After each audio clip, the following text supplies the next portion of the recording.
En las montañas del Cáucaso y los Tauros se encuentra la amplia y pródiga meseta de Armenia, rodeando al legendario monte Ararat. Sus valles y ríos han sostenido una cultura milenaria, la del pueblo armenio, moldeada con alegrías y dolores, defendida con tesón, íntimamente tejida al curso de la historia universal. Hace 85 años, esa nación fue víctima del primer genocidio del siglo XX, una historia que no se puede ignorar o ser indiferente.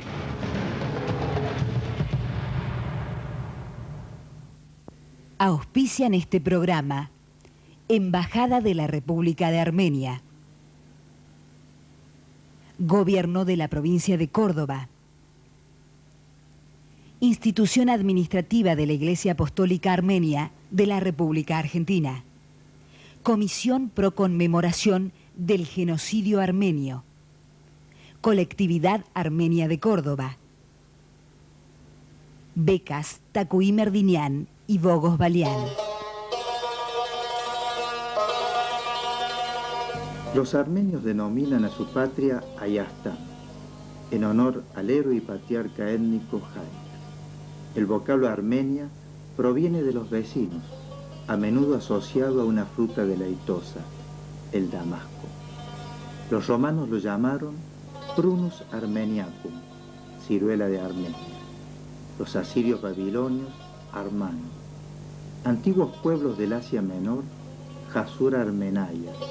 Y los árabes, Tufán al-Armani, manzana de Armenia. El vocablo aparece escrito por primera vez hace 4.300 años en letras cuneiformes, en una crónica donde el rey acadio Naram-Suen indica que incursionó a las montañas de Armanui, el país de los damascos.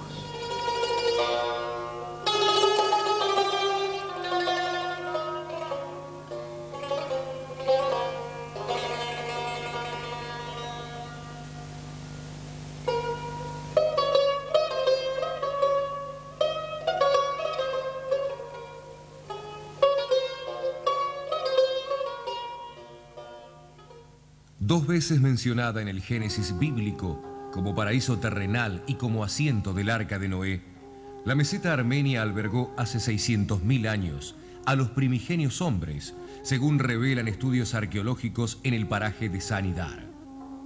Otros descubrimientos demuestran que hace 300.000 años allí evolucionó lentamente la edad de piedra, con un intenso poblamiento y una lengua madre común cuyas voces esenciales perduran en el idioma armenio.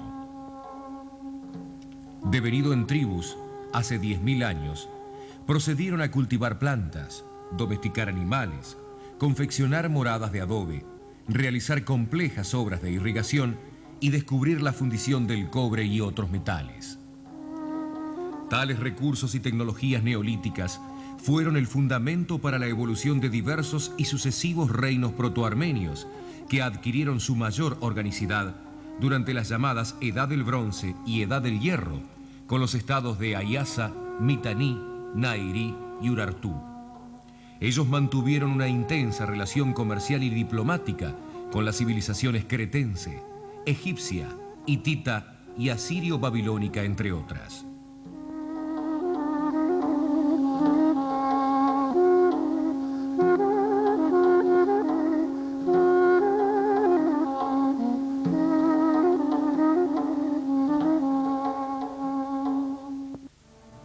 Heródoto, en su Libros de la Historia, identifica a Armenia como una región montañosa en los orígenes de los ríos Éufrates y Tigris, con un intenso comercio fluvial hacia Babilonia. El general griego Jenofonte, en el año 401 a.C., atraviesa en busca del Mar Negro más de 10 ciudades armenias y describe maravillado las avanzadas facetas de esa civilización. En el año 188 a.C., todas las regiones son unificadas bajo el rey Ardash, con capital en la ciudad Ardashad, construida bajo consejo del general cartaginés Aníbal, refugiado en el país. En el año 95 a.C., asume el trono Dicrán el Magno, quien lleva a la Gran Armenia a la máxima dimensión territorial en toda su historia, con capital en Dikranagert, a orillas del río Tigris, ciudad actualmente conocida como Diyarbakir, donde perduran las antiguas murallas defensivas.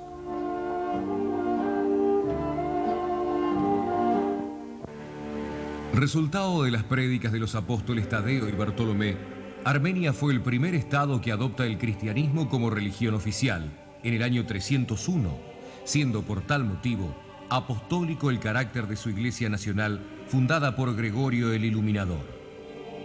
Amortiguador en el choque de Oriente y Occidente, el país debió sufrir las guerras y opresiones de las potencias paganas bizantina y persa. Esas amenazantes condiciones históricas que afrontó condujeron a su élite dirigente a una curiosa política de preservación nacional que privilegió el aspecto cultural, un amplio fomento de la educación pública y gratuita. Así lo documentan antiguos pergaminos, como el anónimo Agatangelus, que relata: el rey Dertad ordenó reunir los niños de distintas provincias de los confines de Armenia para instruirlos en las artes literarias. Ordenó también el nombramiento de fieles maestros para esos niños. Además, ordenó que se reuniera a los hijos de los sacerdotes paganos e infieles en lugares adecuados, y costeó la educación de todos con subsidios reales. Entre los años 362 y 363, el Catholicos Nerses Magno organiza un concilio nacional que resuelve, entre otros temas, abrir escuelas de idioma y literatura, asilos, orfanatos y hospitales públicos. Entre los frutos de esa edad de oro de la cultura figura la recreación del alfabeto armenio en el año 404, obra de Mesrov Mazdots, en base a un antiguo alfabeto armenio de 22 signos que renueva e incorpora 14 letras más. Con 36 caracteres, permite graficar la riqueza sonora del idioma. En aquel siglo de oro se perfeccionó el sistema educativo con la Universidad de Bagarshabad y se multiplicaron las escuelas públicas elementales. Poco después, sobre esta base, nació el Heródoto armenio, Moisés de Jorén, autor de la primera historia patria. Fue militar, filósofo, historiador, viajero incansable de Roma hasta la India. Conoció la biblioteca de Alejandría y a los grandes sabios de su época. Compiló y estructuró una interpretación de toda la historia milenaria de Armenia, dejando una extraordinaria base para la autoconciencia nacional. Teorizó una concepción revolucionaria sobre los derechos del hombre, la libertad, la unidad nacional, la autodeterminación cultural, el trabajo del pueblo, la independencia religiosa. Otros destacados intelectuales y artistas de aquella cultura armenia fueron David el Invencible, autor en el siglo VI de las definiciones de la filosofía; Anania Sirakatsi, que en el siglo VII descolló como científico experto en matemáticas y astronomía; Mejitar Eratzi, fue pilar de la ciencia médica y autor del libro de las fiebres en el siglo XII; Gregorio de Narek, extraordinario poeta del siglo X, autor del libro de las elegías. Mientras se aquilataba en el canto y la música una tradición trovadoresca que culmina en Sayat Nova.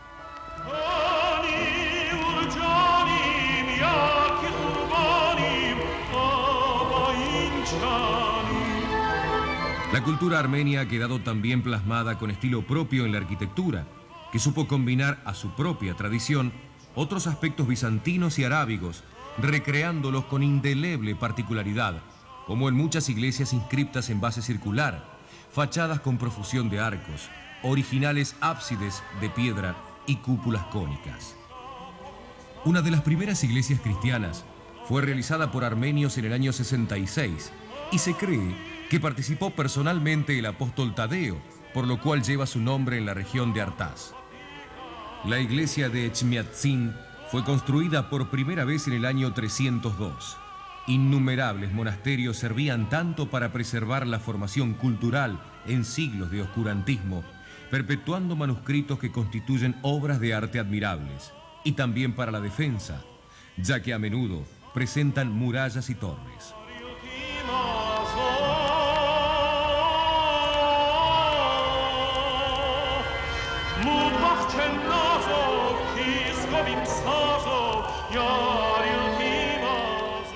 Armenia fue parte esencial del mundo medieval. En el año 640 comienza a limitar con la expansión de los principados árabes. En el año 711, el armenio Vartán Filípico se convierte en emperador de Bizancio.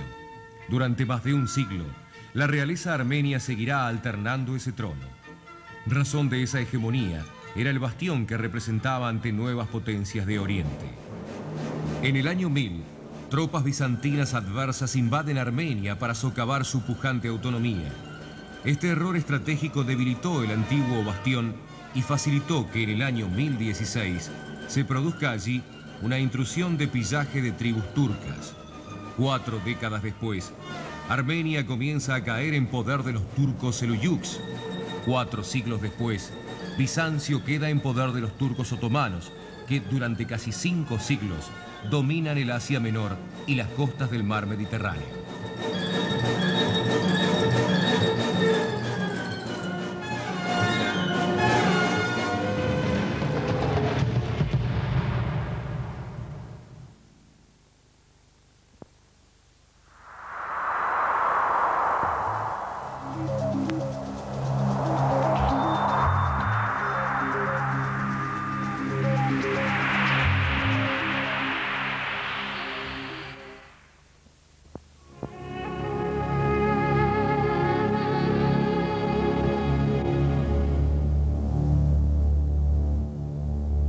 A fines del siglo XVIII, las potencias europeas habían socavado definitivamente el poder bélico del Imperio Otomano. Su agonía durará aún 150 años, porque ningún Estado quiso dar el golpe final. Había surgido un juego diplomático llamado la Cuestión Oriental, consistente en desmembrar lentamente al enfermo del Bósforo, como pasó a motejarse al decadente sultanato. Le atacaban para sacar de su órbita a alguna región. Le apoyaban para que otro estado no se quede con una tajada. El Imperio Otomano quedó cercado por Inglaterra, Francia, Austria, Prusia, Rusia, luego Italia, Alemania y Estados Unidos. Dentro del cerco, alternaba aliados y enemigos. Invasor, sucesor y sustituto del mundo bizantino, el Imperio Otomano estaba fatalmente atado a las contradicciones de la decadencia feudal. La riqueza fluía a través de nuevas potencias comerciales y la Sublime Puerta debió endeudarse una y otra vez para sobrellevar sus incesantes guerras. Hacia 1875, Estambul cargaba una tremenda deuda externa y el 60% del tesoro imperial se destinaba al pago de sus intereses financieros. Esa situación fue descargada a la población con opresivos aumentos impositivos y tributos de guerra, llegando al extremo de imponer una tasa por nacimiento. La agobiante explotación económica estaba acompañada de opresión política, violación de derechos humanos e intolerancia religiosa. Las inevitables rebeliones internas buscaron apoyo exterior y quedaron vinculadas a los vaivenes diplomáticos de la cuestión oriental. El multiétnico Estado otomano fue perdiendo eslabones de su imperio desde 1830.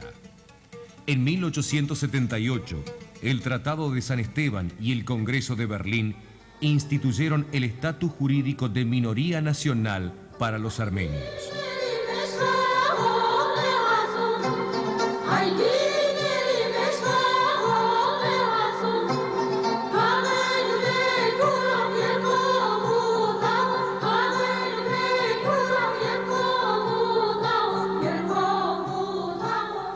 Significaba el tiro de gracia para el imperio.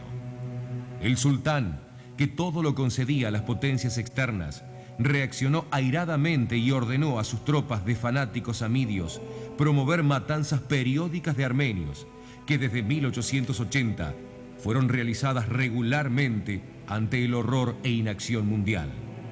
Ya antes, en el frente del Cáucaso, entre 1877 y 1878, el reportero de guerra Mr. Norman del Times de Londres había informado que en Bayazid la soldadesca exterminó a 165 familias armenias y que fue totalmente masacrada la población armenia de otras 5 aldeas. Entre 1894 y 1896 fueron asesinados 300.000 armenios y forzados al exilio otros 80.000. Se fagocitaron pillajes contra las comunidades armenias. Se proclamó la Guerra Santa Islámica contra esos cristianos. Pero también sufrían represión las naciones árabes y balcánicas sometidas.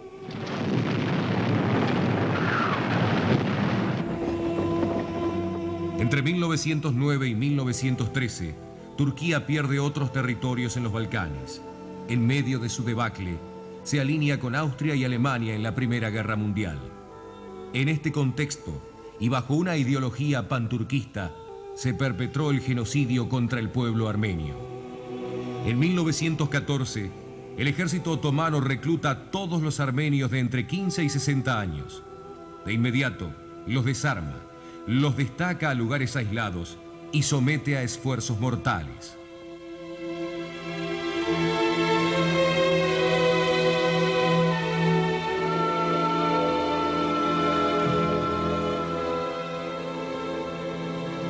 El 24 de abril de 1915, en Estambul son detenidos y ejecutados 600 intelectuales armenios.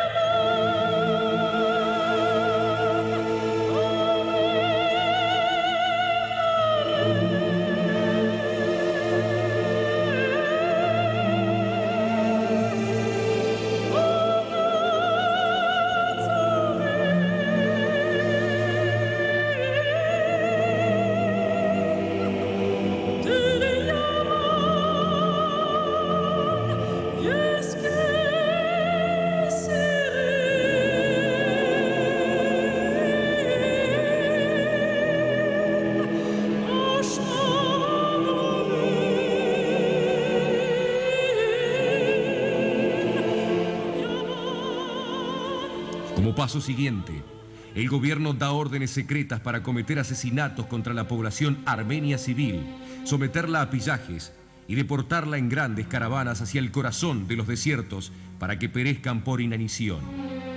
Así lo refleja el decreto emitido por el Ministerio del Interior turco el 9 de marzo de 1915. Todos los derechos de los armenios de vivir y trabajar en suelo turco han sido completamente cancelados.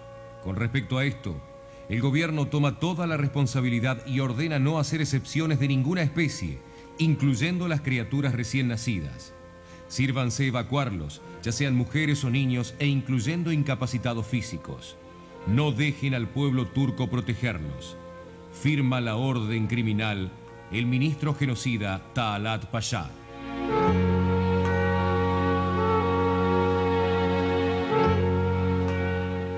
El embajador norteamericano Henry Morgenthau describe que se cometieron los crímenes que el más perverso instinto pueda imaginar.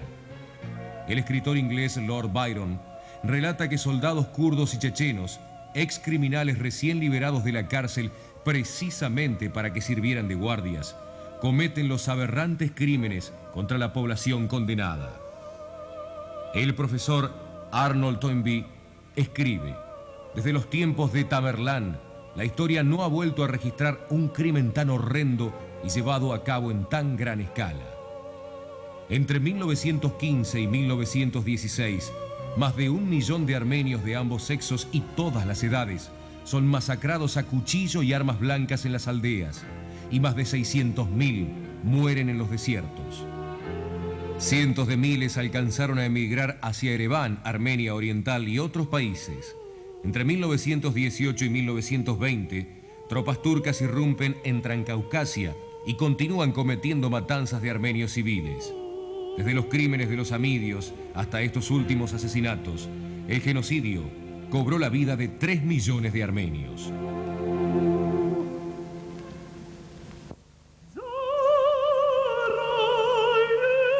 Dos ministros de gobierno fueron cabecillas del genocidio: Talat Pasha, ministro de Interior, y Enver Pasha, ministro de Guerra. Ambos fueron juzgados en 1920 por un tribunal turco, hallados culpables y condenados a muerte. pero huyeron con fondos del tesoro público. Talat fue ajusticiado en Alemania por el joven Teslerian, sobreviviente cuya familia había perecido en el genocidio. Fue juzgado y sobreseído por una corte de justicia alemana. Enver organizó sublevaciones en alrededor del mar Caspio para continuar sus ambiciones panturquistas, pero fue cercado y muerto por soldados dirigidos por el comandante Kamó, oriundo de Bakú e hijo de madre armenia. No obstante la trascendencia y magnitud del horror, el Estado turco jamás reconoció la sistematicidad